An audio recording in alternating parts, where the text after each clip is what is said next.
we got our hands on a brand new report that's getting released tomorrow by the House Weaponization Committee.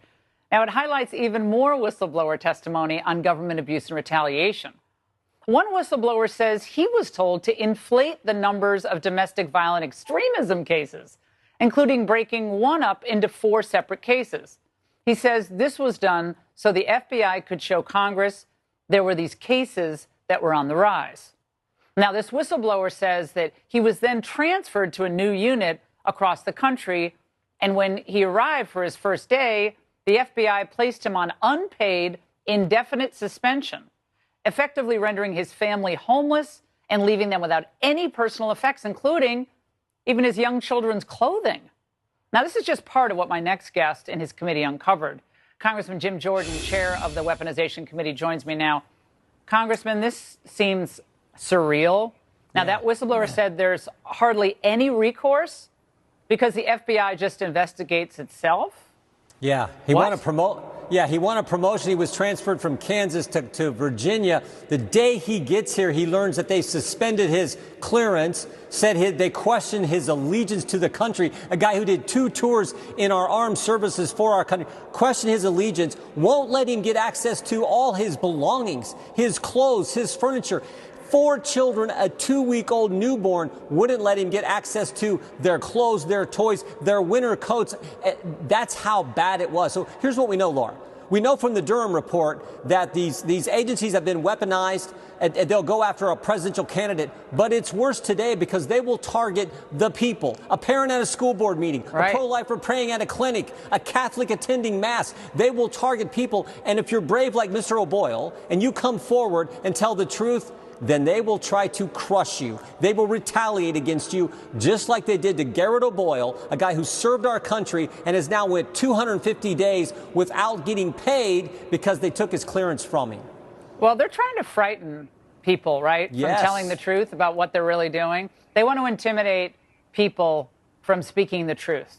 Are they not trying to do this? That's exactly what's happening. Over the last year and a half, we've had dozens of whistleblowers come talk to us, but now we've interviewed most of these people. We've talked to a lot of them. We've interviewed some of them for a sit-down interview, and the 3 that are coming for tomorrow are folks who were willing to go public. Others are nervous about going public. They've come and talked to us, but they're afraid about going public because of this retaliation. So, yeah, it's all designed to chill. And it's not just limited to the FBI. The Democrats on the committee leaked material from the individuals' interviews. Right. And it went to the press. Everyone in the press, the New York Times, the Washington Post, the Rolling, they all had to issue corrections because what the Democrats told them wasn't accurate. That's how the hostility towards these guys, how they're trying to chill and stop brave people who believe in the Constitution, who are driven by their conscience to come tell us what's going on. They're trying to stop that. Goes all the way to the committee. You know, if a Republican wins the White House, and Lord help us if that does not happen, but if, let's say it's Trump, don't you believe that he has to completely dismantle the FBI and remake it into what it was originally supposed to be? I mean, can this be saved at this point? Yeah, but you're right. We're going to need a new president who's going to come in and put the right people at the top. Now, the vast majority of the rank and file agents are great people. After all, they're the ones coming forward and telling us what's going on. It's the folks at the top. There was one situation where the Washington field office said, open an investigation. They said to the folks in Boston, open an investigation into 138 people who attended the January 6th rally here in D.C., open an investigation because they were on a bus with 2 other people who did something wrong. And they said, why? Why should we open an investigation? These 138.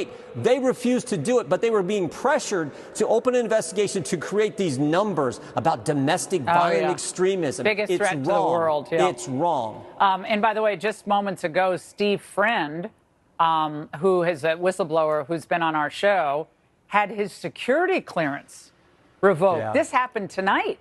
Yeah, Congressman. This is we got a notice tonight on 3 of the 4 individuals who've talked to us. 3 will be testifying tomorrow that their security clearance has been not just suspended but revoked. Steve Friend is one of those individuals. He's a good man. He'll be testifying tomorrow as well, telling his story. He talks about how the FBI actually sent agents to a school board meeting. He'll talk about that tomorrow. This is how ridiculous it is.